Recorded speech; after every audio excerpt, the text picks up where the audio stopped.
تعالوا بقى لأكتر مانع للحجاب مش مفهوم بصراحة. تمام ماشي، مش مقتنعة؟ تعالي اسمعيني. كلمة مش مقتنع دي ليها معنى من اتنين. المعنى الأول إنك مش مقتنع إنه فرض أصلا، وهنا أنا أحسن الظن فيكي وهقول أنت فعلا مش عارفة إنه فرض مع إنه من المعلوم بين الدين بالضرورة. بس هفهمك يا أختي، الحجاب فرض بإجماع علماء المسلمين، من أول النبي صلى الله عليه وسلم لحد سعد الدين الهلالي تقريبا، أو مفيش غيره اللي قال كده. وكلمة إجماع دي كلمة مش سهلة خالص، دي كلمة تقيلة جدا، لأن الإجماع دليل كافي جدا لوحده. وده لأن النبي حبيبك صلى الله عليه وسلم قال إن الله قد أجار أمتي أن تجتمع على ضلالة.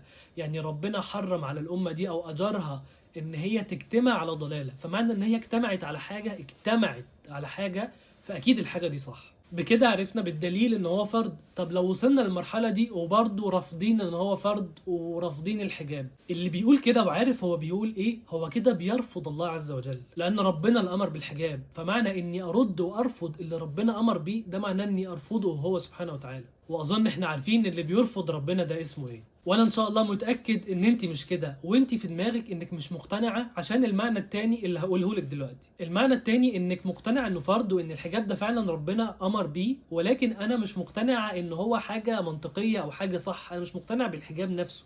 هو ربنا امر بيه بس انا مش مقتنع بيه بصراحه. ايه الحكمه من وراء الحجاب يعني؟ وهنا هقول لك اولا، مش لازم كل حاجه نقتنع بيها في الدين. زي ما ايديكي ليها طول محدود وعمرك ليه وقت محدود وقوتك محدوده، كمان عقلك محدود.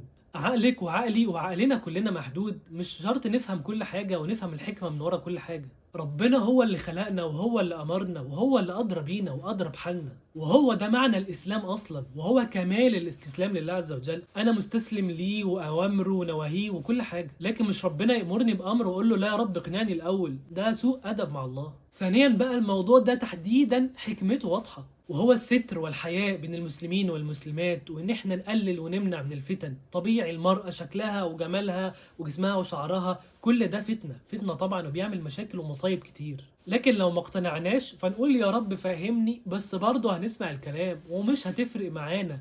محتاجين نطيع ربنا من غير لماضة. نزل قوله تعالى وإن تبدوا ما في أنفسكم أو تخفوه يحاسبكم به الله.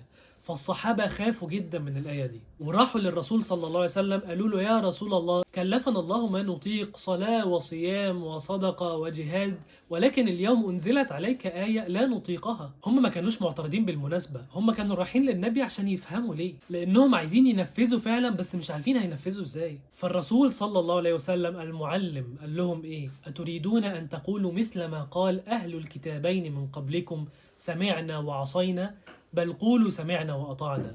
فلما قالوا سمعنا وأطعنا نزل التخفيف لا يكلف الله نفسا إلا وسعها. فنرجع لموضوعنا وهو التسليم لله عز وجل. انت كمرأة من أهم العبادات اللي ربنا أمرك بيها هي الحجاب. خلاص سمعنا وأطعنا.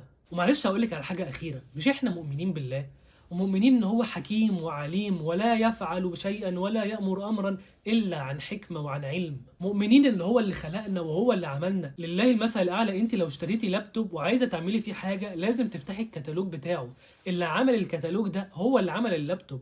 هو يقول لك لازم تعملي كذا وما تعمليش كذا، وانت مش هتقدري تلمضي ولا تقولي له لا مش مقتنع اقنعني، هتنفذي من غير ما تفكري. كذلك ربنا اللي خلقنا وهو اللي عملنا وهو أدرى إيه اللي ليه مصلحتنا. كان عمر رضي الله عنه يقبل الحجر الأسود ويقول والله إني لأعلم أنك حجر لا تضر ولا تنفع، ولولا أني رأيت رسول الله صلى الله عليه وسلم يقبلك ما قبلتك. عرفتي إن الحجاب من الدين؟ خلاص اتحجبي بدون أسباب. بس كده. لو عندك اي سؤال سيبيه تحت في الكومنتات وهرد عليك ان شاء الله، او لو عندك سؤال خاص مش عام فسيبي في الكومنت عندي سؤال وحد من فريقنا هتتواصل معاكي، او لو حابه تخشي جروب دعم على تيليجرام فسيبي كومنت برضه وحد من فريقنا هتدخلك الجروب هيكون فيه بنات تشاركك مشوارك في الحجاب. وبس كده. ما تنسوش تعملوا سبسكرايب لو بتتفرجوا على يوتيوب، لايك على فيسبوك وفولو على انستجرام، وما تنسوش تعملوا شير علشان الكل يستفيد. واشوفكم الفيديو الجاي ان شاء الله. سلام.